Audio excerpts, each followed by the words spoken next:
A trip to the grocery store can certainly make you feel like the cost of living is getting more expensive all the time. But the dream of owning a home is starting to look a bit more realistic in Denver. Denver 7's Colin Riley tonight shows us the change in the market that's making buying a house a little more attainable.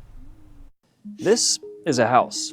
It's a small one, but maybe one I could afford, and I guarantee it's got more square footage than my current apartment. But let's say it represents a single-family home in the Denver metro area. A buyer can expect an average price of $734,000. Pretty steep, but data is showing us that home prices are actually stabilizing. Now, I'm no finance wizard, but experts like Joy Dysart tell me that's good. We have seen some big increases over the years, every year in Denver, but we're not seeing that as much now. I think prices are stabilizing. Buyers, are they're getting more adjusted to this. Many buyers aren't waiting around anymore for prices to suddenly drop, especially first-time home buyers who are fed up with paying rent. And if you're looking at a first-time home buyer, they're in a rental situation, and rents have continually steadily increased. There's always that fear of cost of waiting. And one barrier to home ownership is a high down payment. That was what Zelda and her husband struggled with when they bought their first home, a 2-bedroom condo in Denver. All we had ever done is rented, and for the past decade, we rented 10 years. We were so proud of ourselves.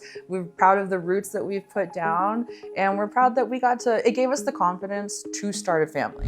The Colorado Housing or Finance Authority, or CHFA, helped Zelda with a loan for down payment. CHFA requires borrowers to take their educational classes in order to get that loan. But it's a clever route to own a home and to learn more about the process. You have to pass the educational classes, you have to get a certificate, but it's great. I didn't know what any of those words meant. My husband and I neither have been through that process. Zelda and her family are now ready for their next move, and after 5 years, she has equity in her condo, and she'll use that as a down payment for the keys for a bigger home. This was always the plan though. It was always get the starter home, build the equity, get that equity, and then buy the next home with it. And I do think that was our only logical choice. It was only our only path to get to the next home. In Denver, Colin Riley, Denver 7.